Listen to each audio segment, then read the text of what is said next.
أعوذ بالله من الشيطان اللعين الرجيم. بسم الله الرحمن الرحيم. الحمد لله رب العالمين وبه نستعين وهو المعين، والصلاة والسلام على سيد الأنبياء والمرسلين، سيدنا ونبينا وشفيع ذنوبنا وطبيب قلوبنا أبي القاسم محمد وآله الطيبين الطاهرين المعصومين المظلومين المنتخبين المنتجبين. أما بعد، فقد قال الله تبارك وتعالى في كتابه المجيد وفرقانه الرشيد وقوله الحق. بسم الله الرحمن الرحيم. لقد كان لكم في رسول الله أسوة حسنة. صدق الله العلي العظيم.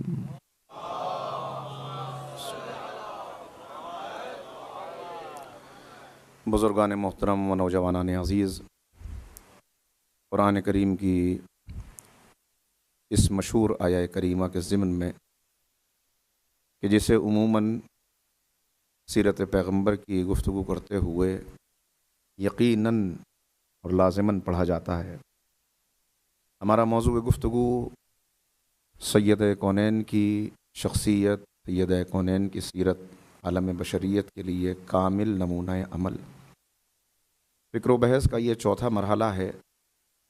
اور کل جو باتیں میں نے آپ کی خدمت میں عرض کیں تو بات یہاں تک پہنچی کہ ایک ہمارا ظاہری وجود ہے اور ایک ہماری باطنی شخصیت ہے۔ ظاہری وجود اگر مادیت کی نگاہ سے دیکھا جائے تو انسان کی نظر میں یہی ظاہری وجود انتہائی قدر و قیمت کا حامل ہوتا ہے، مگر میں نے آپ کی خدمت میں عرض کیا کہ یہ ظاہری وجود بھی بہت اہم ہے، اگر یہ غیر ضروری ہوتا تو اللہ نے دیا ہی نہ ہوتا۔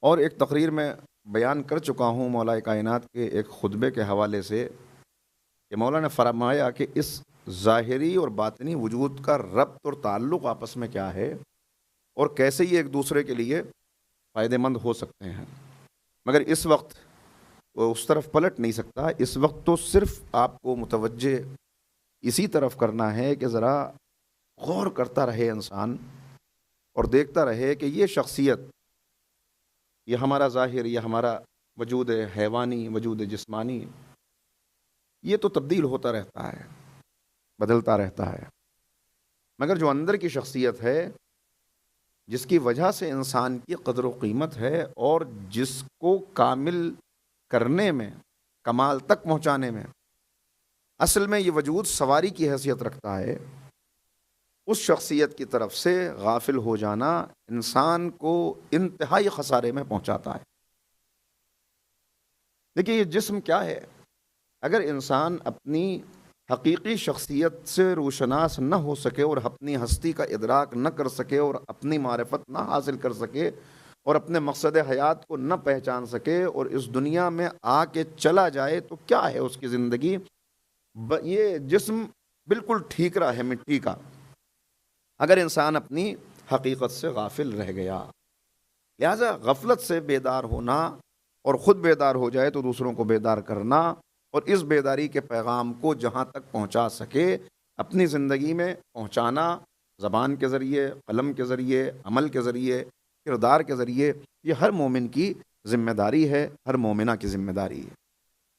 اسی لیے کہا گیا والمؤمنون والمؤمنات بعضهم اولیاء بعض یأمرون بالمعروف وینہون عن المنکر، کہ مومن مرد اور مومن خاتون یہ ایک دوسرے کے رفیق ہیں، دوست ہیں، سپورٹر ہیں۔ کس چیز میں؟ کہ یہ معاشرے میں نیکی کے پیغام کو پھیلاتے ہیں، آگے بڑھاتے ہیں اور برائیوں کو روکنے کی جو جس کے اندر طاقت ہو، جیسی حیثیت ہو، اس کے مطابق کوشش کرتے ہیں۔ اب سفر کرتے ہوئے کہاں تک انسان پہنچے؟ دیکھیے، عرض کیا کہ یہ تو ختم ہو جانے والا ہے۔ کل جو میں نے بات آپ کی خدمت میں عرض کی کہ اصل میں کیا ہے، اصل میں یہ لباس ہے جو ہم سب نے پہنا ہوا ہے، ہر ایک کا لباس الگ رنگ کا۔ ملاقات ہوئی، میں نے کہا آپ نے مجھے پہچانا نہیں؟ کہنے لگے نہیں، میں تو نہیں پہچان سکا۔ میں نے کہا دیکھیے، وہاں پہ اس دن ملاقات ہوئی تھی، کہاں اس وقت تو آپ نے وہ کپڑے پہنے ہوئے تھے، وہ لباس پہنا ہوا تھا۔ ارے بھائی، لباس تو عارضی تھا، بدل گیا، میں تو وہی ہوں۔ تو بالکل جیسے میرے جسم کے لیے یہ کپڑے کا لباس ہے، اسی طرح روح کے لیے یہ بدن لباس ہے۔ لباس کی وجہ سے قدر و قیمت، لباس کی وجہ سے شخصیت، لباس کی وجہ سے انسان کی پہچان نہیں ہوتی۔ اصل پہچان جو قرآن ہمیں معیار دے رہا ہے، جو قرآن ہم کو بتا رہا ہے کہ تم ایک دوسرے کو دیکھتے ہو، تم زندگی کس چیز کو سمجھتے ہو؟ سانس لے رہے ہیں، اٹھ پھر رہے ہیں، چل پھر رہے ہیں، ملاقات ہو رہی ہے، کھا پی رہے ہیں، لوگوں سے ملاقات ہو رہی ہے، ہنسی مذاق ہو رہا ہے، یہ زندہ ہونا ہے۔ کیا تمہاری نظر میں یہ زندہ ہونا ہے؟ لیکن قرآن کے معیار کو سمجھو کہ قرآن کس کو زندہ کہتا ہے۔ کیا ممکن ہے جس کو تم زندہ سمجھ رہے ہو قرآن کہہ رہا ہو کہ یہ مردہ ہے؟ اور قرآن کریم نے اس کی مثالیں پیش کی، بتایا۔ منافق کے لیے کہا گیا، اب ان ریفرنسز کا موقع نہیں، ورنہ اصل گفتگو رہ جائے گی، اشارے کرتا ہوا صرف آگے بڑھ رہا ہوں۔ منافق کے لیے کہا گیا کہ خشک لکڑی ہے جو دیوار سے لگی ہوئی ہے، تم جس کو انسان سمجھ رہے ہو قرآن کے معیار پہ دیکھو تو ہو سکتا ہے کہ وہ انسان ہی نہ ہو۔ اور کتنے ایسے مواقع ہیں جہاں قرآن کریم نے واضح کیا، میں نے آیات آپ کو سنائی ہیں، لہم قلوب لا یفقہون بہا ولہم اعین لا یسمعون بہا لہم اعین لا یبصرون بہا ولہم آذان لا یسمعون بہا، کان ہے نہیں سنتے، آنکھیں ہیں نہیں دیکھتے، دل ہے نہیں غور و فکر کرتے۔ اولئک کالانعام بل ہم اضل، یہ چوپائے ہیں، حیوان ہیں، اس سے بھی بدتر ہیں۔ سورہ جمعہ میں تو آپ نے برابر محسوس کیا ہے، اور آپ پڑھتے ہیں کہ وہاں پہ تو بتایا جا رہا ہے مثل القوم الذین حملوا التوراۃ ثم لم یحملوها کمثل الحمار یحمل اسفارا، جن کو کتاب دی گئی، پیغام جن تک پہنچا، مفہوم عرض کرتا ہوا آگے بڑھ رہا ہوں، اور اس کے باوجود کتاب پہ عمل نہ کریں، تعلیمات کو پس پش ڈال دیں، غافل ہو جائیں، تو پھر ان کی مثال تو اس گدھے جیسی ہے کہ جس کے اوپر بوجھا لدا ہوا ہو۔ اب کیوں یہاں پہ گدھے کی مثال دی؟ گدھا تو بہت اچھا جانور ہے، انبیاء کی سواری ہے، انبیاء کو پسند ہے گدھے کی سواری۔ تو بتایا یہاں پہ جا رہا ہے کہ گدھا اچھا ہے، لیکن جس بات کی طرف تم کو متوجہ کیا جا رہا ہے کہ گدھے کے اوپر بوجھ لدا ہوا ہو تو اسے اس سے کوئی فرق نہیں پڑتا کہ لکڑیوں کا گٹھا ہے، پتھر ہیں، یا قیمتی سرمایہ ہے کتابوں کا، اس کو اس سے کوئی فرق نہیں پڑتا۔ تو اگر تم بھی یوں ہی زندگی گزارتے ہوئے چلے جاؤ، گدھا محنتی تو بہت ہے، تم بھی اگر محنت کرو، دوڑ دھوپ کرو، مگر یہ پتہ ہی نہ چلے کہ زندگی گزر رہی ہے، اور وہ جو کتابیں نازل ہوئیں، وہ جو صحیفے آئے، وہ جو تعلیمات آئیں، وہ جو انبیاء نے قربانیاں دیں، وہ جو ائمہ نے مسلسل اپنی زندگی کو تمہاری خاطر قربان کر دیا کہ تم ہدایت سے ہمکنار ہو جاؤ، تو پھر اس گدھے ہی کی طرح ہے جو زندگی گزرتی چلی جا رہی ہے۔ اور اسی لیے دیکھیے، مثالیں بہت ہیں تاریخ کے اندر، مگر وقت کم ہے، صرف اشارے کرتے ہوئے۔ تاریخ کا ایک بڑا حکمراں ہے، کافی نام آپ نے سنا ہوگا، عمر ابن عبد العزیز۔ عمر ابن عبد العزیز کا بیان ہے کہ جس وقت بنی امیہ کے بعد جو سلسلہ چلا یزید کے بعد میں، وہ آگے بڑھا مروان کی حکومت کی صورت میں، تو عبد الملک ابن مروان کے لیے اس نے لکھا کہ جس وقت اس کا انتقال ہوا اور اس کو قبر میں اتارا گیا تو میں بھی موجود تھا۔ تو اب یہ بیان کرتا ہے کہ جب قبر میں میت کو اتارا گیا تو چہرہ کوئلے کی طرح سیاہ ہو گیا، اور قبلے سے چہرہ پھر گیا۔ لوگوں نے کہا جلدی مٹی ڈالو، جلدی قبر کو بند کرو۔ کہا پھر اس کا بیٹا سلیمان ابن عبد الملک، وہ جب اس دنیا سے گیا، اس کو قبر میں اتارا گیا، اس کا جسم بالکل سیاہ ہو گیا، پورا جسم سیاہ ہو گیا، اور ایسا ہیبت ناک منظر تھا کہ ہر ایک پریشان ہو گیا کہ جلدی چلو یہاں سے قبرستان سے واپس۔ کہا پھر اسی سلسلے کا حکمراں ولید ابن عبد الملک ابن مروان، اس کو جب قبر میں اتارا گیا، وہاں کہ اس کا کفن کے اندر سے بدن ہلنے لگا تو اس کے بیٹوں نے کہا کہ زندہ ہے، غلطی سے اتار دیا ہے۔ اس وقت علماء نے کہا کہ زندہ نہیں ہے، بلکہ اتنا عذاب اپنے سر لے کر گیا ہے کہ عذاب ابھی شروع ہو گیا۔ تو یہ آپ دیکھتے چلیں کیسی زندگی گزار کے گئے۔ اگر دنیاوی اعتبار سے دیکھا جائے تو بڑی کامیاب زندگی ہے، اگر شخصیت کے اعتبار سے دیکھا جائے، میں نے عرض کیا ایک ہے شخص، ایک ہے شخصیت، شخصیت کے اعتبار سے دیکھا جائے تو وہی حیوان سے بدتر، چوپائے، سوکھی ہوئی لکڑی، پتھر، ٹھیکرا، بے قیمت زندگی، نتیجہ آپ کے سامنے۔ اور تاریخ ان کی اگر آپ دیکھیں کہ کیا کیا کیا انہوں نے، وہ اس وقت موقع نہیں، اندازہ ہو جائے گا کہ کیوں آخر ایسا ہوا کہ عذاب دنیا نے دیکھ لیا کہ ابھی آنکھوں کے سامنے ہی پتہ چل جائے۔ تو اب اتنے بڑے تخت و تاج کے مالک، مگر کیا فرق پڑتا ہے جب اندر کی شخصیت سے یا لباس سے بدن الگ ہو گیا، تو اب کیا فرق پڑتا ہے کسی مردے کے سر پہ آپ تاج پہنا دیجئے یا اس کے گلے میں کانٹوں کا ہار ڈال دیجئے، اس کو قیمتی کپڑے کا کفن پہنائیے یا معمولی کپڑے کا کفن پہنائیے، اس سے کوئی فرق نہیں پڑتا۔ فرق اس چیز سے پڑتا ہے کہ شخصیت کے اعتبار سے وہ کیا تھا۔ اس لیے کہ اگر شخصیت بلند تھی تو اس دنیا میں اگر ایک درویش کی زندگی بھی گزار کے گیا، ایک فاقہ مست زندگی بھی گزار کے گیا، تو پھر یہی قبر ہے جو جنت کے باغوں میں سے ایک باغ بن جائے گی۔ صلوات پڑھ دیں محمد و آل محمد۔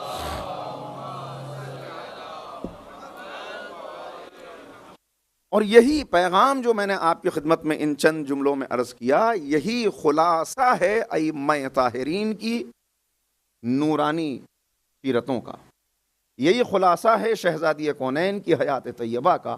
کیسا تاریخ کا مثالی کردار ہے، آپ دیکھتے چلے جائیں کہ ہر عمل جن کا اصل انسان کون ہے، میں عرض کر چکا اور پھر بار بار اس کو دہرانے کی ضرورت ہے کہ اصل کون ہے۔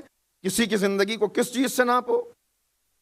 اقبال کہہ رہے ہیں تو اسے اندیشہ سود و زیاں، ایک مرتبہ صلوات پڑھیں محمد وعلی محمد پر۔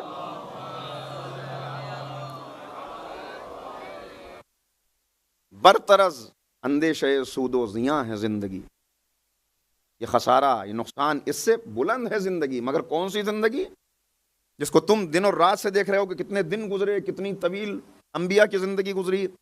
انبیاء کی زندگی 2500 سال کی زندگی، 900 سال کی زندگی، بعض انسان بھی ہیں جو زندگی جن کی طویل ہوتی ہے، لیکن انبیاء کی زندگی کا ایک ایک لمحہ جو یہاں گزرا، اس ایک لمحے کا مقابلہ کسی ایسے گمراہ انسان کی 100 سال کی زندگی بھی نہیں کر سکتی کہ جس نے اپنی زندگی کو غفلت میں گزار دیا۔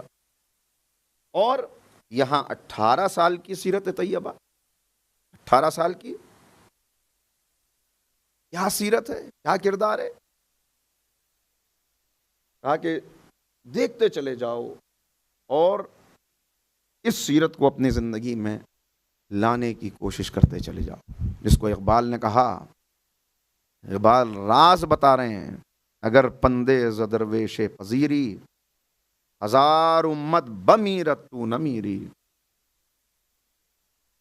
اگر فقیر کی اس نصیحت کو یاد رکھے تو اے ملت اسلامیہ، اے رسول کے کلمہ پڑھنے والوں، سب مٹ جائیں، ساری قومیں تباہ و برباد ہو جائیں، مگر تم پر تباہی اور بربادی نہ آئے اور تم ہلاک اور برباد نہ ہو۔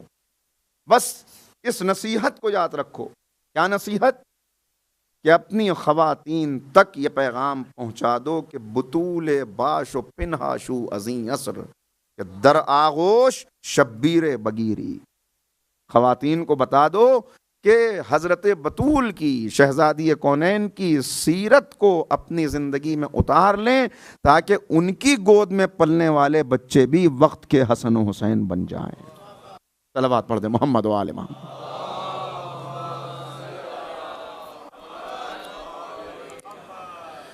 کیا واقعاً حیات طیبہ ہے۔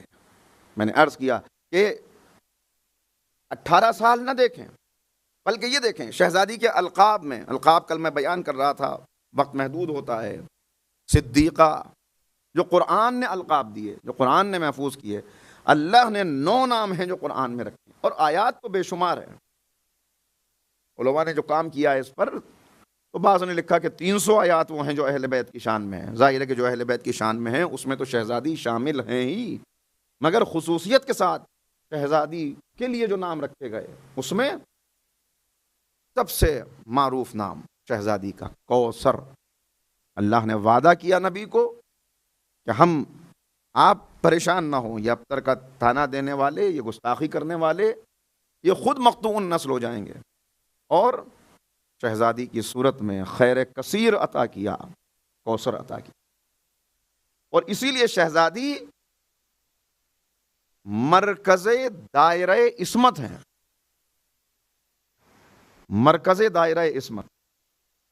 دیکھیے مرکز کیا ہوتا ہے؟ اگر آپ کو کوئی دائرہ بنانا ہو، کوئی سرکل بنانا ہو، تو اس سرکل کو بنانے کے لیے کوئی ایک سینٹر ہوتا ہے. انسان وہاں پر پرکار رکھے گا اور پھر جیسے گھماتا چلا جائے گا دائرہ بنتا چلا جائے گا. کیا لقب ہے شہزادی کونین کا؟ مرکز دائرہ عصمت. دائرہ کتنا ہی وسیع ہوتا چلا جائے مرکز اپنی جگہ پر رہتا ہے. گویا یہ پیغام دیا جا رہا ہے کہ پہچان لو فاطمہ 14 میں بھی ایک ہیں، اس لیے کہ مرکز ہمیشہ ایک ہی ہوتا ہے. صلوات پڑھے محمد والے وہاں.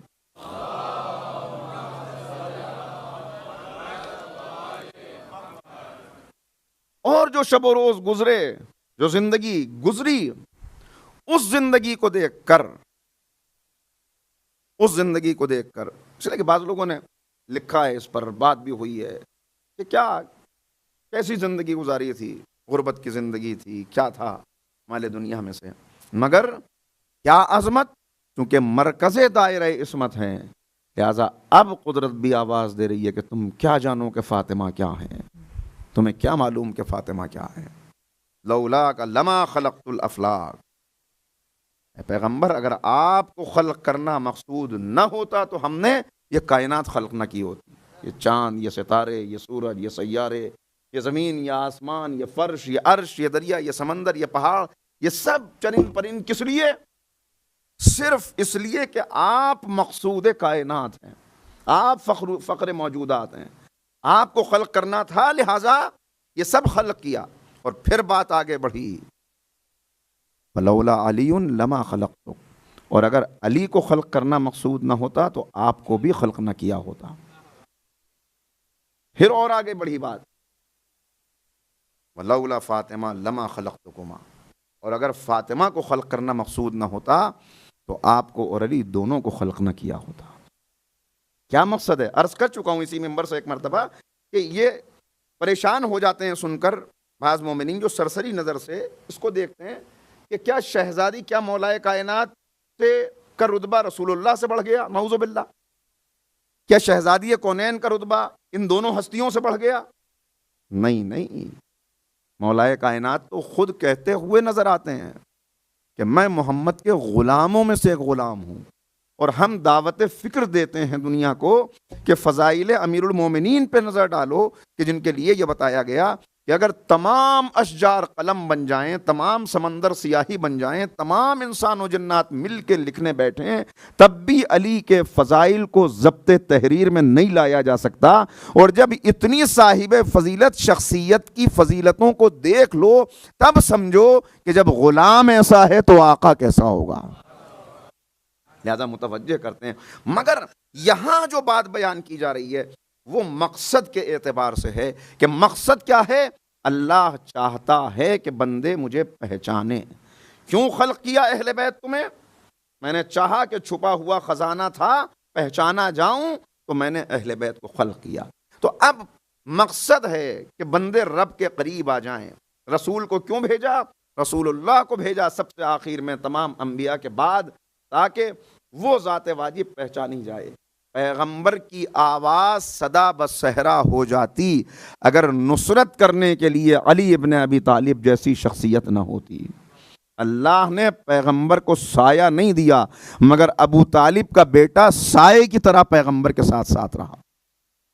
اور مولا کائنات حفاظت کر لیتے، پیغمبر پیغام پہنچا دیتے.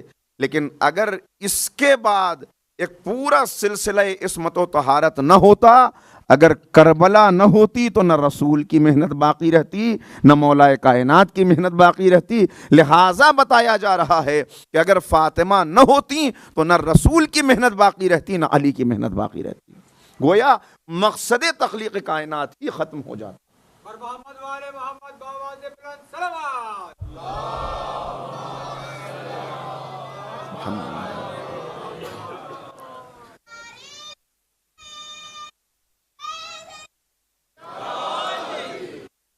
یہی سبب ہے کہ پیغمبر ارشاد فرما رہے ہیں کہ جب میں تبلیغ کی محنت کے بعد گھر لوٹتا تھا، گھر آتا تھا، کیسی تبلیغ ہے جو پیغمبر نے کی ہے، کیسی اذیتیں ہیں۔ خود فرماتے ہیں کہ جتنا مجھے ستایا گیا، جتنا مجھے اذیت دی گئی، کسی اور نبی کو اتنی اذیت نہیں دی گئی۔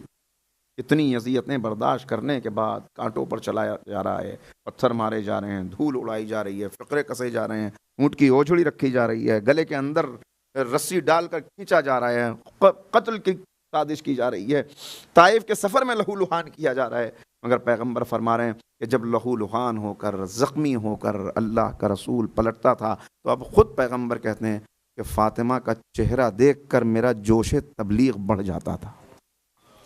دیکھیے ہر باپ اپنے بچوں کا چہرہ دیکھ کر خوشی محسوس کرتا ہے، سکون ملتا ہے بچوں کا چہرہ دیکھ کر۔ دن بھر کا تھکا ہوا باپ جب گھر آتا ہے اور بچوں کا چہرہ دیکھتا ہے تو دن بھر کی تھکان دور ہو جاتی ہے۔ کیا اسی انداز سے پیغمبر بھی فرما رہے ہیں؟ اگر اسی انداز سے فرماتے تو یہی کہتے ہیں مجھے فاطمہ کا چہرہ دیکھ کے سکون ملتا تھا، مجھے فاطمہ کا چہرہ دیکھ کر ساری پریشانیاں دور ہو جاتی تھیں، مگر کہہ رہے ہیں میرا جوش تبلیغ بڑھ جاتا تھا۔ یعنی تبلیغ کی راہ میں اتنی مصیبتیں اٹھا کر، زخمی ہو کر، لوگوں کا مقابلہ کر کے پیغمبر پلٹ رہے ہیں اور شہزادی کو دیکھ کر کہہ رہے ہیں کہ جوش تبلیغ بڑھ جاتا تھا۔ شاید پیغام یہی دینا چاہتے ہیں رسول اللہ کہ میں اتنی محنت کر کے تبلیغ کی راہ میں اتنی اذیتیں برداشت کر کے جب پلٹتا تھا اور فاطمہ کا چہرہ دیکھتا تھا تو فاطمہ کی پیشانی میں نور حسین اور اولاد حسین آواز دیتا تھا، نانا دین پہنچانا آپ کا کام ہے، دین کو بچانا ہماری ذمہ داری ہے۔ لہذا مطمئن ہو جاتے تھے کہ دین جو اس راہ میں قربانیاں دے رہے ہیں اور قربانیاں رائے گا نہیں جائیں گی، اس لیے کہ اللہ نے وعدہ کیا ہے کوثر عطا کرے گا، وہ نسل رہے گی پاکیزہ کہ جو اسی لیے امام حسن عسکری علیہ السلام فرماتے ہیں،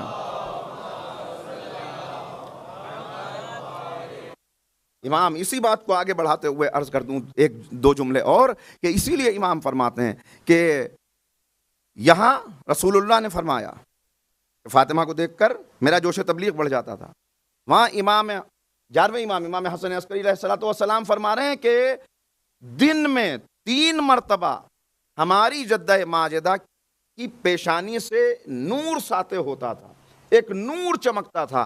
وہ نور کیوں چمکتا تھا؟ کہا ایک نور چمکتا تھا اس لیے کہ اس نور کو دیکھ کر علی مرتضیٰ کو سکون حاصل ہوتا تھا، رسول اللہ کو سکون حاصل ہو، علی مرتضیٰ کو سکون حاصل ہو، اور پھر فرما رہے ہیں کہ وہ نور ہماری جدہ کی طرف سے منتقل ہوتا ہوا ایک ایک نسل پاکیزہ میں بڑھتا گیا اور اب وہ نور میری پیشانی میں موجود ہے۔ صلوات پڑھ دیں محمد و آل محمد۔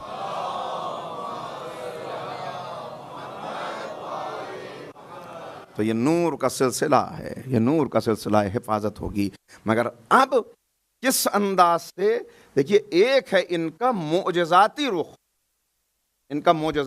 کہ یہ کیا ہیں، ان کی حقیقت کیا ہے، یہ تم اس کا ادراک نہیں کر سکتے، مگر یہ رخ کیوں ہے معجزاتی؟ یہ رخ اس لیے ہے کہ اس کو تم اپنے عقیدے کا حصہ بنا لو، تاکہ کسی بھی موقع کے اوپر یہ تصور نہ کر سکو کہ یہ بھی ہمارے ہی جیسے ہیں۔ دوسرا ہے ان کی زندگی کا بشری رخ، انسانی رخ۔ یہ انسانی رخ نہ ہوتا تو یہ تمہارے لیے نمونہ عمل اور مثالی کردار قرار نہ پاتے، اگر فرشتہ ہادی بن کے آ جاتا، علماء نے بحث کی ہے اس پر کہ اگر کسی فرشتے کو ہادی اور رہبر بنا کے بھیج دیا جاتا تو وہ فرشتہ ہمارے لیے نمونہ عمل قرار نہیں پا سکتا تھا، اس لیے کہ لوگوں کو بڑی آسانی سے یہ کہنے کا موقع مل جاتا کہ تم کیا ہماری ہدایت کرو گے، تمہیں کیا معلوم کہ صبح بستر سے اٹھنا کتنا مشکل ہوتا ہے، اس لیے کہ تم کو تو نیند ہی نہیں آتی، تمہیں کیا معلوم کہ گھر میں خاندان کی کفالت کتنا مشکل کام ہے، اس لیے کہ تمہارا تو کوئی خاندان نہیں ہے۔ لہٰذا اللہ نے ان ہستیوں کو ہمارے لیے نمونہ عمل بنایا جن کا ایک معجزاتی رخ ہے، معجزاتی رخ انہیں ادھر سے ملاتا ہے، اور ایک بشری رخ ہے جو تمہارے لیے ہے کہ اس بشری رخ کو ایک ایک لمحہ دیکھتے چلے جاؤ اور ان تعلیمات کو، اس نور کو، اس علم کو جذب کرتے چلے جاؤ اپنی شخصیت کے اندر۔ اور یہاں جب دیکھو گے تو معلوم ہوگا کہ ہم اپنی زندگی میں کن باتوں کو سوچتے ہیں۔ شہزادی کا خطبہ میں نے آپ کی خدمت میں پیش کیا تھا تھوڑا سرسری طور پر، وہیں آخر میں جا کے اب شہزادی بیماریاں بتا رہی ہیں۔ عرض کیا تھا کہ گفتگو شروع ہوئی حمد پروردگار سے، بتایا کہ اللہ نے عبادتیں کیوں رکھیں، قرآن کیوں نازل کیا، اپنے نبی کو کیوں بھیجا، نماز کس لیے رکھی، روزہ کس لیے رکھا، حج کو کیوں واجب قرار دیا استطاعت رکھنے والوں پر، زکوٰۃ کس لیے، اور یہیں بڑھتے ہوئے بہت اہم بات کہا ذرا غور کرو کہ اللہ نے عدل کو کیوں اسلام کا مرکز اور محور قرار دیا۔ عدل کس لیے؟ کہا عدل اس لیے کہ تمہارے دلوں سے ایک دوسرے کی محبت ختم نہ ہونے پائے۔ یہ محبتیں کب ختم ہوتی ہیں؟ محبتیں اسی وقت ختم ہوتی ہیں جب ایک کے ساتھ ناانصافی ہو اور دوسرے کی طرف پلہ جھک جائے۔ جہاں ظلم ہوگا یہ ظلم محبتوں کا قاتل ہے، یہ ناانصافیاں محبتوں کی قاتل ہے۔ اگر والدین بھی ایک بچے کو زیادہ محبت کریں یا ایک بچے کی زیادہ تعریف کریں تو دوسرے کے دل میں خود بخود حسد پیدا ہو جاتا ہے، خود بخود اس کو احساس ہونے لگتا ہے کہ مجھ سے وہ محبت نہیں کی جا رہی۔ لہٰذا شہزادی فرما رہی ہیں عدل، اور یہی عدل ہے کہ جو اس کائنات کا محور اور مرکز ہے، جس پر یہ کائنات چل رہی ہے۔ آپ جدھر نظر اٹھا کے دیکھیں آپ کو ہر چیز اپنے محور پر، اپنے مرکز پر چلتی نظر آئے گی۔ اگر سورج اپنے وقت سے ایک لمحہ پہلے نکل آئے، سارا نظام درہم برہم ہو جائے۔ سب چیزیں چل رہی ہیں، سارے سیارے، کتنی کروڑوں گیلیکسیز ہیں جو ایک دوسرے کے درمیان سے گزر جاتی ہیں، مگر کوئی ٹکراؤ نہیں ہے، کوئی تصادم نہیں ہے۔ گویا یہ پیغام ہے کہ اللہ کے نظام میں عدل ہے، تم بھی اپنی زندگی میں عدل پیدا کرو، اور یہی عدل ہے جو تمام انبیاء و مرسلین کو بھیجا گیا۔ مقصد ہی یہ ہے کہ اس دنیا میں نظام عدل قائم ہو سکے۔ قائم ہوا بہت کم وقت کے لیے، مکمل طور پر ابھی کوئی ایسا دن نہیں آیا جس کا قرآن نے وعدہ کیا ہے لقد ارسلنا رسلنا بالبینات وانزلنا معهم الکتاب والمیزان لیقوم الناس بالقسط وانزلنا الحدید فیہ باس شدید۔ اللہ نے کیوں انبیاء و مرسلین کو بھیجا؟ تاکہ اس زمین پر نظام عدل قائم ہو سکے، اور پھر لوہا نازل کیا جس کے اندر سختی ہے، مگر انسانوں کے لیے، اولاد آدم کے لیے اس کے اندر فائدہ ہے۔ یعنی مقصد تمام انبیاء و مرسلین کا جناب آدم سے لے کر پیغمبر اکرم تک، اور پیغمبر اکرم سے لے کر حضرت حجت تک۔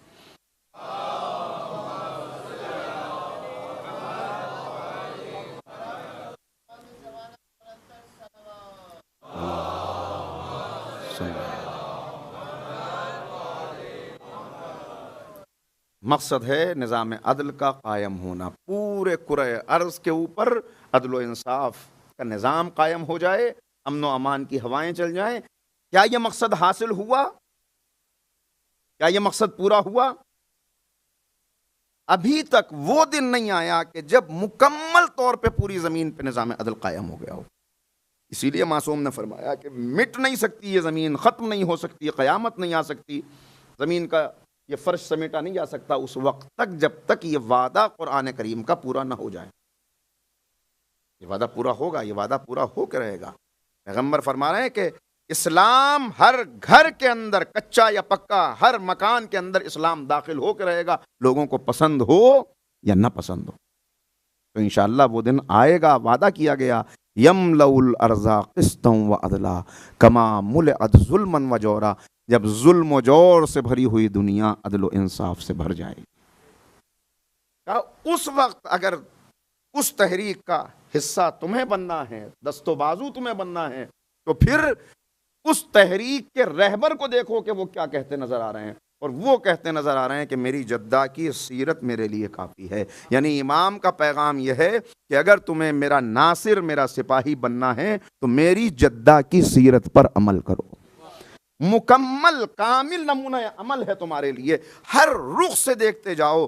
ایثار میں فاطمہ نمونہ عمل ہیں، صبر میں فاطمہ نمونہ عمل ہیں، قربانی میں فاطمہ نمونہ عمل ہیں، استقامت میں فاطمہ نمونہ عمل ہیں، علم میں فاطمہ نمونہ عمل ہیں، تقوی میں فاطمہ نمونہ عمل ہیں، بیٹی بہترین کیسی ہو فاطمہ نمونہ عمل ہے، زوجہ بہترین کیسی ہو فاطمہ نمونہ عمل ہے، مالکہ کیسی ہو فاطمہ نمونہ عمل ہے، ماں کیسی ہو فاطمہ نمونہ عمل ہے، بہترین ہمسایہ کیسے بنا جائے فاطمہ نمونہ عمل ہے، اللہ کی بندگی کا حق کیسے ادا کیا جائے فاطمہ نمونہ عمل ہے، بندوں کا حق کیسے ادا کیا جائے فاطمہ نمونہ عمل ہے، کیسے ایک اہم کردار معاشرے کو دیا جائے آغوش کے اعتبار سے فاطمہ نمونہ عمل ہے۔ یاد رکھیے،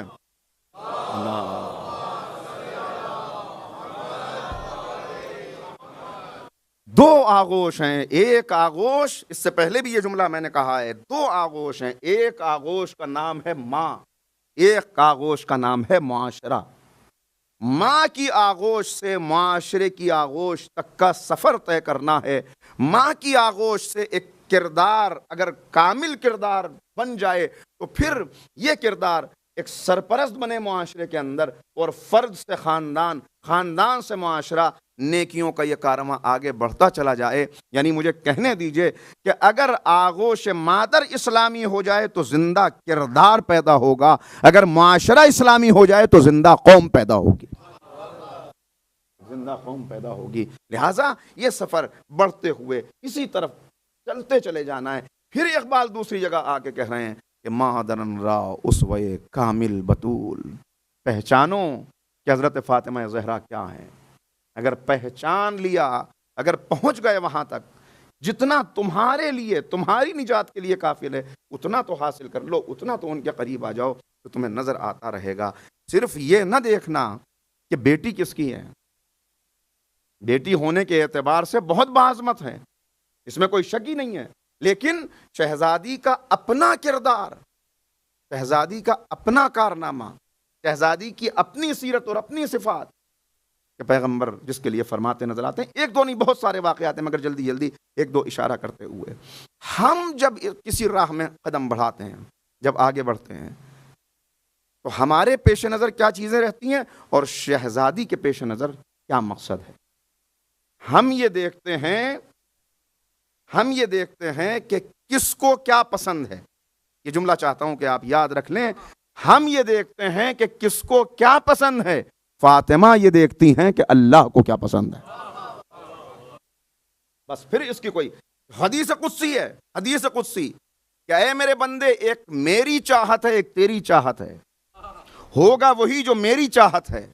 اگر تو اپنی چاہت کو وہ بنا دے جو میری چاہت ہے تو میں تیری چاہت کو بھی پورا کر دوں گا۔ یعنی تیری چاہت بھی تبھی پوری ہوگی جب تو میری چاہت کی راہ پہ اپنے آپ کو لگا دے۔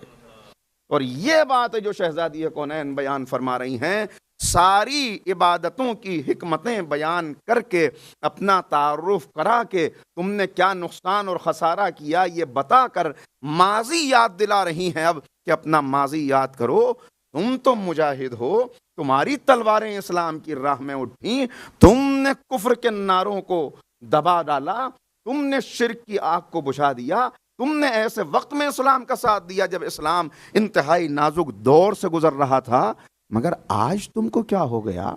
آج تمہارا جذبہ جہاد سرد کیوں پڑ گیا؟ آج تمہارے اندر سکوت کیوں ہے؟ تمہاری تلواروں کو زنگ کیوں لگ گیا؟ تمہارے حوصلے پست کیوں ہو گئے؟ تم کہاں چلے گئے؟ مجھے معلوم ہے کہ تمہاری مجلسوں میں کیا باتیں ہوتی ہیں۔ تم جب ایک دوسرے سے گفتگو کرتے ہو تو کہتے ہو کہ رسول کی بیٹی پر بڑا ظلم ہوا، مگر بس زبان تک یہ بات کہہ کر خاموش ہو جاتے ہو، چپ رہ جاتے ہو۔ کیوں چپ رہ گئے؟ کیا ہو گیا؟ اب یہاں سے نباز ہے، نباز قوم کی، جو بتا رہی ہے کہ قوم کے اندر بیماریاں کیا پیدا ہو جاتی ہیں، کس طرح غفلت طاری ہوتی ہے۔ کہا اب بی بی سے سنیے کہ کیا ہو گیا۔ کہا کیا ہوا؟ کہا ہوا یہ کہ تم نے بندوں کو راضی کرنے کے لیے اللہ کو ناراض کرنے کی راہ اختیار کر لی۔ تم نے بندوں کو راضی کرنے کے لیے اللہ کو ناراض کرنے کی راہ۔ دیکھیے یہ ہے، شہزادی بتا رہی ہیں کہ تباہی کا راستہ کیا ہے، بربادی کیا ہے، ہلاکت کس طرف ہے، کہ جب بندہ اللہ کی ناراضگی کی پرواہ نہ کرے اور بس بندوں کو راضی کرنے پر لگ جائے، یہاں سے تباہی شروع ہوتی ہے۔ اور پھر کیا ہوا؟ تم سستی کسل مندی کا شکار ہو گئے۔ اب تم سست ہو، تمہارے دل میں دولت کی محبت پیدا ہو۔ یہ دولت کی محبت، یہ پیدا ہو جانا اور یہ سستی طاری ہو جانا، یہ ہے جو معصوم کی نصرت سے روک دیتا ہے۔ ایک معصوم کی نصرت سے محروم کیوں رہ جاتی ہیں قومیں؟ کیوں آخر معصوم تنہا رہ جاتا ہے؟ یہ راز ہے جو شہزادی کونین نے بیان کر دیا۔ اور پھر اب اس کے بعد دوسری طرف خود شہزادی کی عملی زندگی، جس پہ قرآن گواہ ہے، قرآن گواہ ہے، یطعمون الطعام علی حبہ مسکینا و یتیما و اسیرا۔ مسکین، یتیم اور اسیر کو کھانا کھلاتے ہیں، خود بھوکے رہ کے کھانا کھلاتے ہیں، روزے پہ روزہ رکھ کے کھانا کھلاتے ہیں۔ کس کی محبت میں؟ یطعمون الطعام، اللہ کی محبت میں، بس اللہ کی محبت میں۔ یہ عمل کس کے لیے؟ یہ عمل اللہ کے لیے۔ پیغمبر اکرم اپنی مجلس میں موجود ہیں، اصحاب بیٹھے ہوئے ہیں، آنے والا آیا، بوڑھا ہے، پھٹا ہوا لباس ہے، آ کے شکوہ کر رہا ہے، چہرے سے بھی ظاہر ہو رہا ہے، یا رسول اللہ بہت بھوکا ہوں، میں نے کچھ غذا نہیں ملی، مجھے، میں بڑا بھوکا ہوں، کچھ میرے لیے بندوبست کیجئے۔ دیکھیے واقعات آپ کے سنے ہوئے ہیں، مگر صرف اس پہ غور کرنے کی ضرورت ہے۔ اگر انسان کبھی کسی کی مدد کرنے پر قادر نہ ہو اور اس کی رہنمائی کر دے کہ اس کی ضرورت کیسے پوری ہو جائے گی، تو یہ بھی مدد ہی ہے۔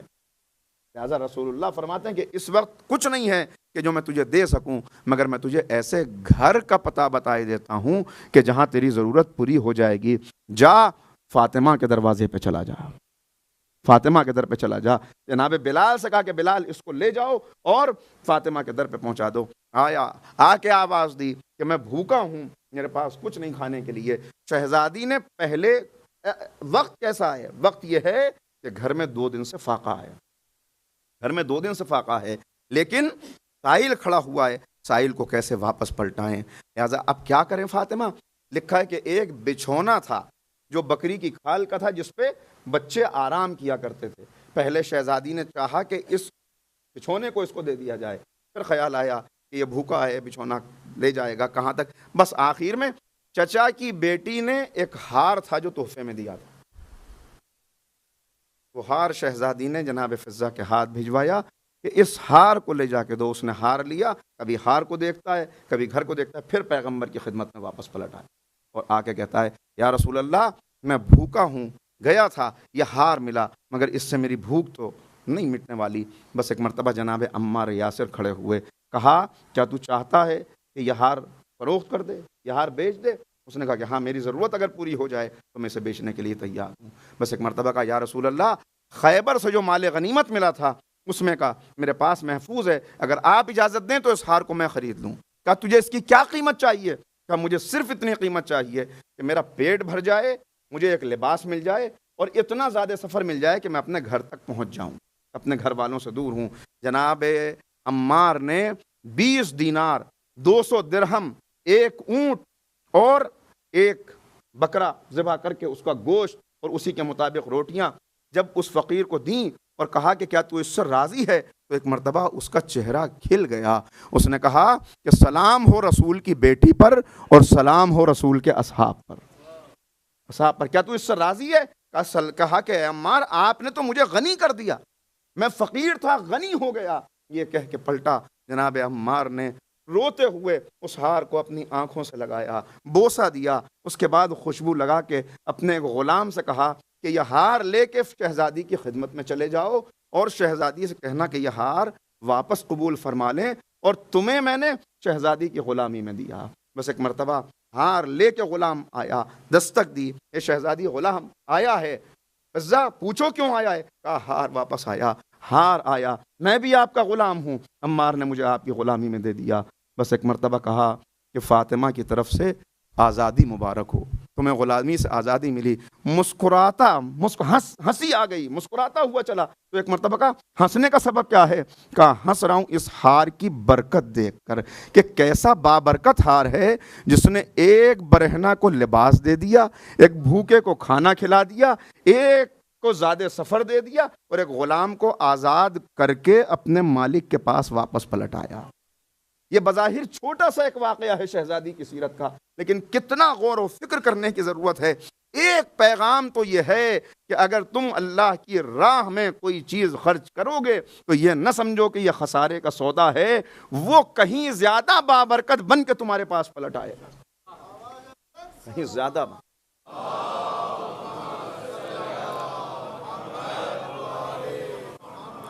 اور دوسری بات وہی جس کو بار بار بتایا گیا کہ کس لیے عمل لوجہ اللہ, عمل اللہ کے لیے. مجھے معاف کیجئے گا, اب اگر شہزادی کی سیرت کو نمونہ عمل قرار دے کے ہم اپنی زندگی کا اگر جائزہ لیں تو میرا مسئلہ کیا ہے؟ میرا مسئلہ یہ ہے, میں چاہتا تو ہوں, میں اپنی بات کر رہا ہوں, میں چاہتا تو ہوں کہ راہ خدا میں کچھ خرچ کروں, چاہتا تو ہوں کسی کی ضرورت پوری کروں, مگر جیسے ہی اس ضرورت کو میں پورا کرتا ہوں شیطان اپنا کام کرتا ہے.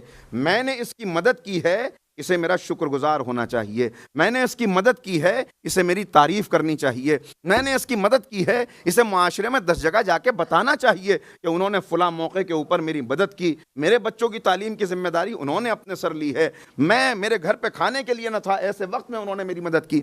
یعنی کہیں نہ کہیں یہ چاہت, دیکھیے بڑا عمل بیکار ہو جاتا ہے. ایک تو جب میں دیتا ہوں تو دیتے ہوئے کیا دیا شہزادی نے, ذرا اس کا اندازہ کریں, کیسا گھر ہے اور کیسے قیمتی چیز ہے جس کو صرف ایک کھانے کے سوال پر دے دیا. اس لیے کہ بی بی جانتی ہیں کل لباس دیا تھا تو لباس کس انداز سے دیا. میں نے عرض کیا کہ پیغمبر کو کہنا پڑا کہ بیٹی پرانا لباس بھی تو تھا, بوسیدہ لباس, وہ دے دیا ہوتا. یہ لباس پہن کے علی کے گھر آئی ہو, اس لباس کو, قیمتی لباس کو کچھ دن تو زیب تن کیا ہوتا. بس پلٹ کے کیا کہا, بابا یہ تو میں نے آپ سے سیکھا ہے. شہزادی جز ہے نا, آپ سے سیکھا ہے. بابا فلاں دن مسجد میں ایک سوالی آیا تھا, اس نے لباس کا سوال کیا تھا. اس وقت آپ نے اپنا لباس, اپنا قیمتی لباس جو اسی وقت کہیں سے آیا تھا, وہ قیمتی لباس اسے دے کر خود اپنے بدن پر بوریا لپیٹ لیا تھا. بابا مجھے شرم محسوس ہوتی ہے کہ جو مال میرے پاس سے اللہ کے پاس جانے والا ہے وہ پرانا ہو, میں پرانے لباس میں گزارا کر لوں گی. یہ تھی کل کی بات, اور یہ ہے آج کی بات کہ آنے والا آیا. تو ایک تو میں چاہتا ہوں میں دوں تو کیا دوں, وہ چیز جو مجھ سے فاضل ہے, وہ چیز جو میرے نظر سے اتر گئی ہے, اب وہ اس راہ میں چلی جائے, دونوں کام ہو جائیں. جب یہ بیکار بھی تھی تو اب اس کی یہ کس کام کی. اور قرآن آواز دے رہا ہے, لن تنالوا البر حتی تنفقوا مما تحبون.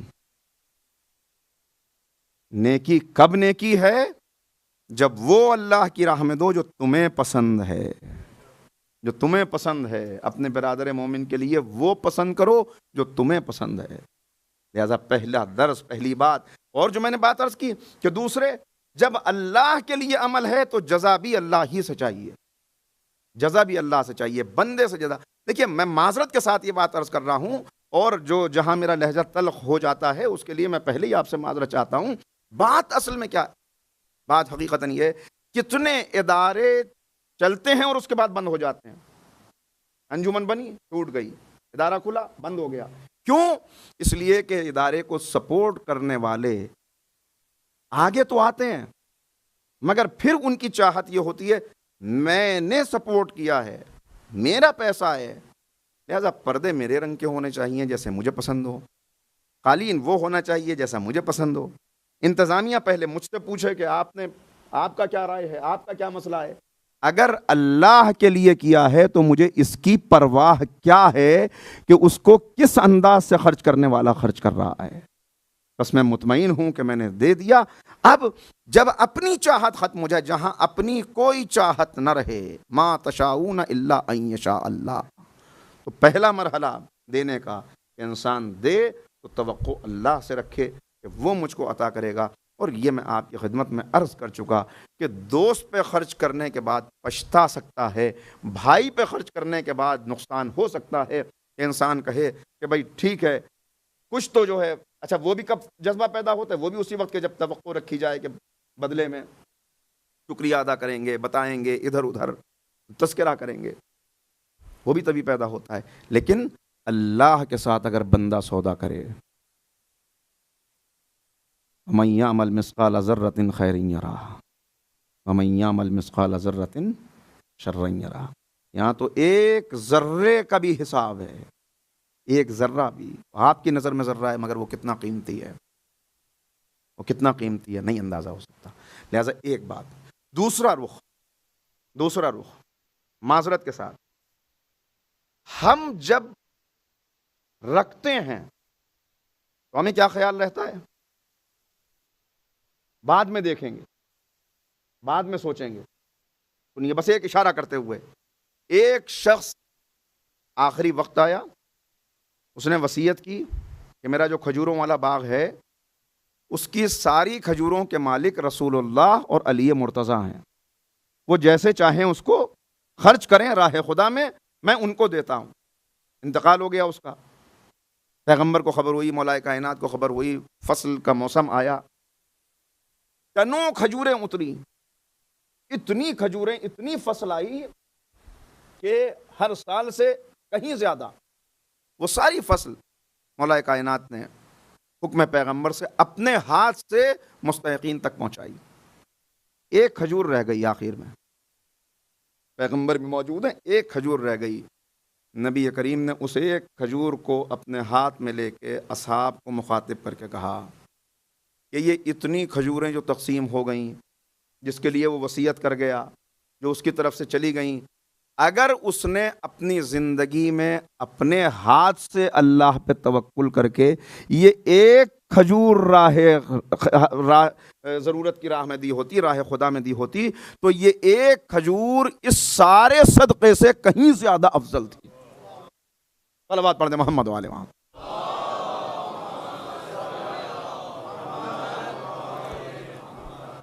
اب یہاں مسئلہ کیا ہوتا ہے؟ یہاں مسئلہ کیا ہوتا ہے کہ ہے تو صحیح موجود, لیکن کہیں کل کو کوئی برا وقت آ گیا تو کیا ہوگا, کوئی میڈیکل ایمرجنسی ہو گئی تو کیا ہوگا. لہذا رکھتا ہے انسان اس وقت تک جب تک اس کو یقین نہیں ہو جاتا کہ اب میں جانے والا ہوں. یہ دوسرا درس شہزادی کی زندگی کا. تمہارے پاس تو ہے تو کم سے کم چلو اپنا ایک وقت کا بچا کر ہی دے دو. وہاں تو خود 2 دن سے کچھ نہیں ہے, 3 دن سے کچھ نہیں ہے, اور اس کے باوجود کوئی سائل ایسا نہیں ہے. اللہ اکبر, کیسا گھر ہے جس کے تندور کی آگ کبھی ٹھنڈی نہیں ہوتی, کیسا گھر ہے جس کی طبیل کا پانی کبھی پیاسوں کو محروم نہیں کرتا.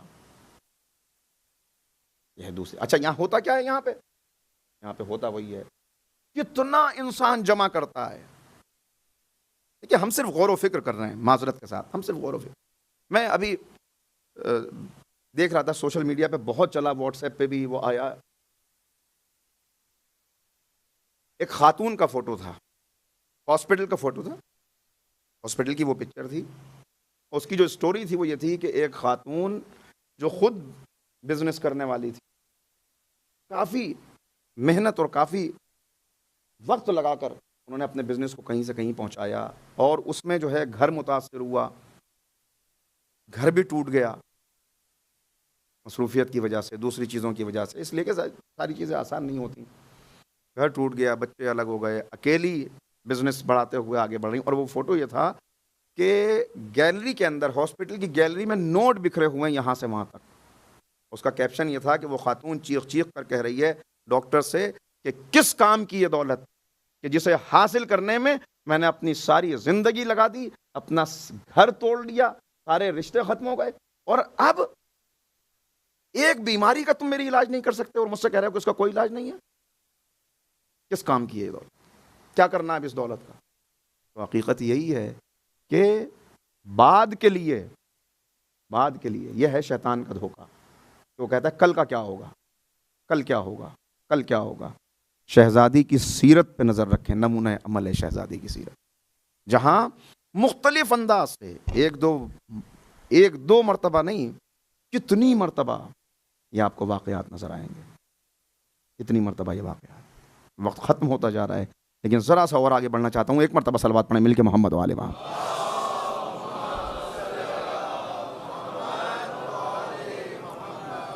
تو بیوی بتا کیا رہی ہیں؟ بیوی بتا رہی ہیں کہ ایک تو اللہ کو راضی رکھنا، بندوں کی پرواہ نہ کرنا، بندوں کو راضی کرنے کے لیے اللہ کو ناراض نہ کرنا، بندوں کو راضی کرنے کے لیے اللہ کو ناراض نہ کرنا۔ اور اگر اللہ کی راہ پر قدم بڑھاتے ہوئے بندے ناراض ہوئے ہیں تو اللہ ان بندوں کو راضی فرما دے گا، ناراضی ہوئے تب بھی بہترین اجر تم کو اس کا عنایت فرمائے گا۔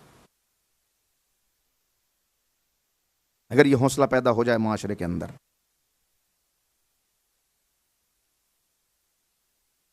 گلی میں کھیلتے ہوئے ایک بچے سے یہ کہہ کے دیکھیے کہ یہاں نہ کھیلو، کسی کی آنکھ پھوٹ سکتی ہے، کسی کی کھڑکی کا کانچ ٹوٹ سکتا ہے، پھر وہاں سے عزت بچا کے نکلنا دشوار ہو جائے گا۔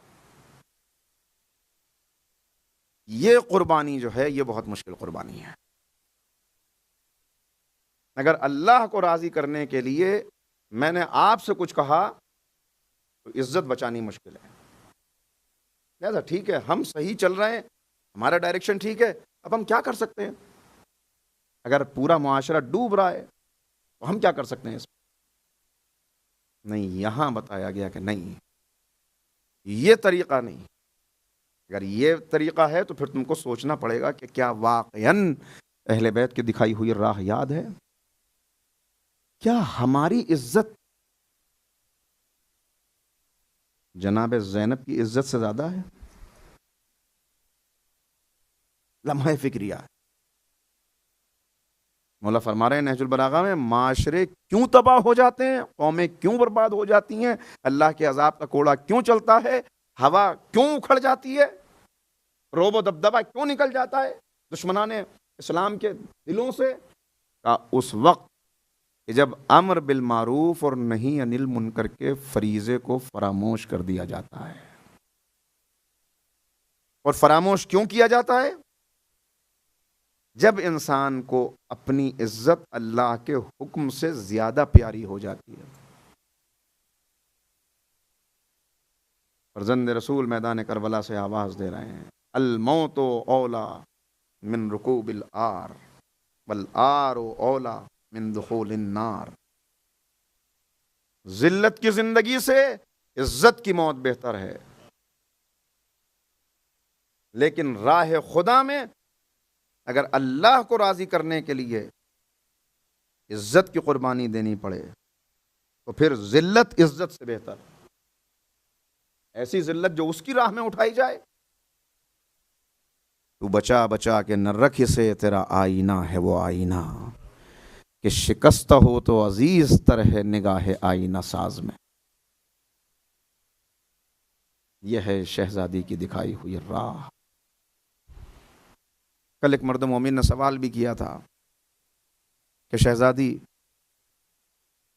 کی آواز کو کیسے نامحرموں نے سن لیا، شہزادی کی آواز، شہزادی کیسے؟ شہزادی کی زندگی کے مختلف دور ہیں، ان ادوار کو آپ دیکھیں، ذمہ داریاں بدل جاتی ہیں، ذمہ داریاں بدل جاتی ہیں۔ بالکل وہی مسئلہ ہے کہ کیوں جناب زینب سلام اللہ علیہا شرابی کے دربار میں آ گئی، کیوں آ گئی؟ سب کچھ تیرے لیے، جس سے تو راضی ہو جائے۔ جب تو اس بات سے راضی ہے کہ گھر میں رہیں تو گھر میں موجود، لیکن اگر تیرا حکم پہنچانے کے لیے، اگر تیرے احکام کو بچانے کے لیے گھر سے نکلنا بھی پڑے تو دنیا دیکھے گی کہ سیرت رسول کی آئینہ دار بیوی گھر سے بیویوں کے ہجوم میں نکلتی ہے تو ام المومنین کا بیان سامنے آتا ہے کہ میں نے فاطمہ کو چلتے ہوئے دیکھا، ایسا لگتا تھا کہ رسول اللہ قدم اٹھا رہے ہیں، اس انداز سے شہزادی قدم اٹھا رہے ہیں، ایک آہ سرد کی ایسی آہ کہ عرض کیا کہ جس سے در و دیوار سے رونے کی آواز آنے لگی۔ اور اس کے بعد جناب زینب بیان کرتی ہیں کہ وہ خطبہ راویہ کون ہے اس خطبے کی؟ جناب زینب سلام اللہ علیہ۔ جناب زید شہید بیان فرماتے ہیں کہ میرے بابا نے یعنی امام زین العابدین نے مجھے اپنی گود میں بٹھا کر وہ خطبہ یاد کرایا، خطبہ یاد کرایا جاتا تھا سادات کے گھرانوں میں کہ منتقل ہوتا رہے، نسل بعد نسل پیغام پہنچتا رہے۔ کس عالم میں آپ کے سامنے گفتگو کر رہا ہوں؟ کب گفتگو کر رہا ہوں؟ جب معلوم ہے سب چاہنے والے بیٹھے ہوئے ہیں۔ اگر ذرا سا یہ کسی کو خدشہ ہو کہ آنے والے اپنی جیب میں پتھر لے کر آئے ہیں، پھر گفتگو ہو سکتی ہے؟ کب گفتگو کر رہا ہوں؟ ذرا سا اگر سر میں درد ہونے لگے، 2 جملے بولنا مشکل ہو جاتا ہے۔ اب سمجھیے گا فاطمہ کے خطبے کی عظمت کو۔ پسلیاں شکستہ ہیں، محسن شہید ہو چکے ہیں،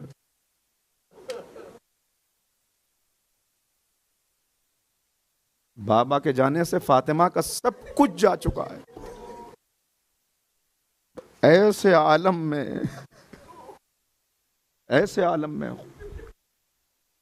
پھر اور دیکھتے چلے جائیں، اس سیرت کا تسلسل ہے، انہی سیرتوں کا تسلسل ہے۔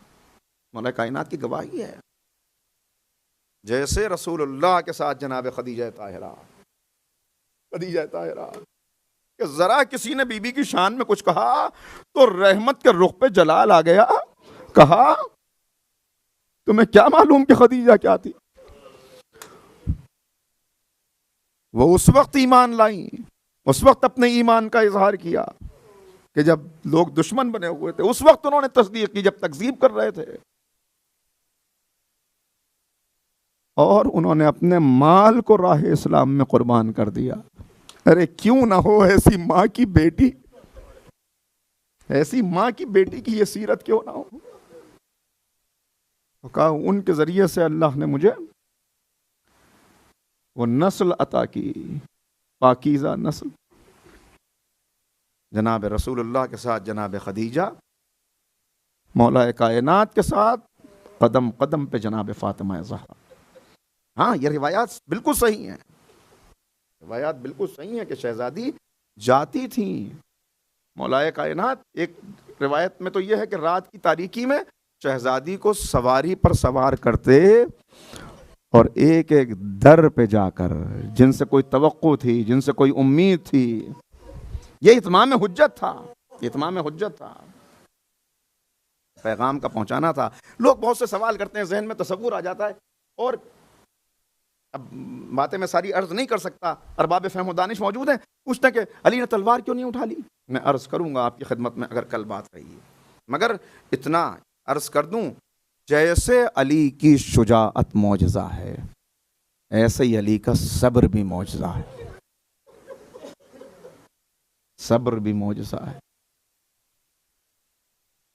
آسان مرحلہ نہیں تھا۔ اور یاد رکھیے کیسی حفاظت کی ہے بنت رسول نے۔ وہ مرحلہ تھا کل کا کہ ذرا یہ پتہ چل گیا، کہنے والوں نے کہہ دیا کہ رسول اللہ شہید ہو گئے ہیں، تو بی بی گھر سے نکل پڑی میدان احد تک جانے کے لیے۔ اور مولا نے منظر بیان کیا، عالم عجیب تھا کہ پیغمبر زخمی تھے، بیٹی بے چین تھی، جس نے ہمیشہ زخموں کے اوپر مرہم رکھا۔ مولا کہتے ہیں میں ڈھال میں پانی بھر کے لایا، زخم کو دھلایا، اور فاطمہ نے اس زخم پہ پٹی باندھی کہ رک جائے خون، مگر خون نہ رکا، کا پھر اپنی چادر کا گوشہ جلا کر وہ راکھ پیغمبر کے زخم میں رکھی کہ خون رک جائے۔ روتی جاتی تھیں اور بابا کا یہ زخم دیکھتی جاتی تھی. کون سا لمحہ فاطمہ کی زندگی کا ایسا ہے جو پرسکون ہو؟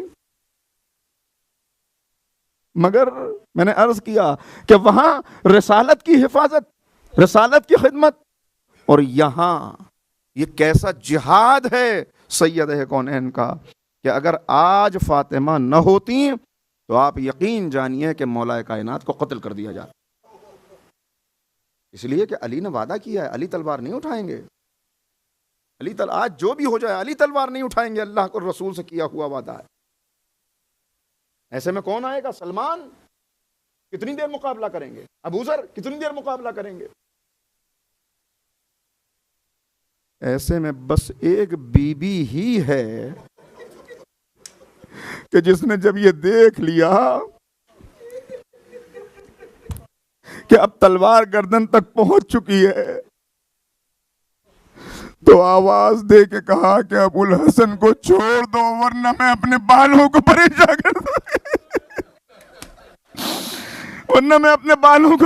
کر دوں گی اور بابا کا کرتا سر پہ رکھ لوں گی. سلمان فارسی کہتے ہیں کہ وہی منظر مدینے میں وہی منظر تھا جو مباہلہ کے موقع پہ تھا.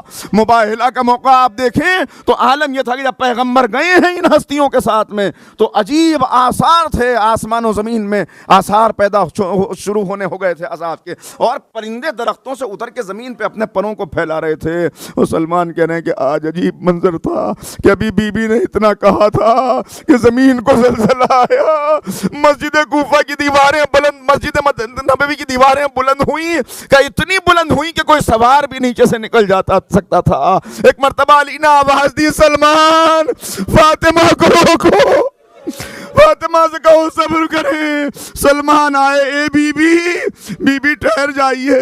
کہ سلمان دیکھتے نہیں ہو یہ میرے بچوں کو یتیم کر دینا چاہتے ہیں، میرے بچوں کو یتیم کر دینا چاہتے ہیں. کہا بی بی مولا کا حکم ہے. بس علی کا سنا کہ حکم ہے. اچھا پلٹ گئی واپس، ادھر گھبرا کے چھوڑ دیا مولا کائنات کو کہ کہیں عذاب نہ آ جائے. علی آئے، علی کو آتے ہوئے دیکھا، فاطمہ اپنی تکلیف بھول گئی، اپنی باہوں کو پھیلا دیا.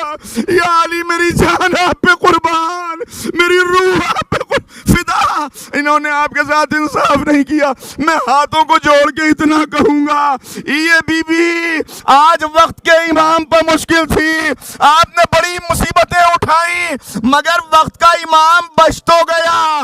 مگر ہائے زینب جس نے اپنے بچے قربان کیے، سر کی چادر قربان کی، مگر دیکھتی رہی 70 قدم کے فاصلے پر خنجر چلتا رہا. علی کی بیٹی، عجیب عالم تھا، عجیب فقرے ہیں. شہزادی اپنے آپ کو سنبھالے ہوئے کبھی دائیں سے بائیں جاتی، کبھی بائیں سے دائیں آتی. واہ غربتا، اے عمر سعد میرا ماجرا عجیب ہو رہا، میری اماں نے چکیاں پیس پر والا ہے. اے بی بی آخری بات کہوں، اے بی بی آپ نے وقت کے امام کی حفاظت کی. آپ پہ سلام اور آپ کی آغوش کے سلام کہ جس نے تربیت کر کے ایسی بی بی کربلا میں دی کہ راوی کہتا ہے کہ خیموں میں آگ لگی ہوئی تھی اور ایک بی بی تھی جو جلتے ہوئے خیموں میں یا علی کہہ کے بڑھ رہی تھی. میں پریشان تھا، اس کا کیا قیمتی سامان رہ گیا. کبھی کچھ دیر نہ گزری تھی کہ جب وہ بی بی آئی تو دوش پر ایک 22 سال کا جوان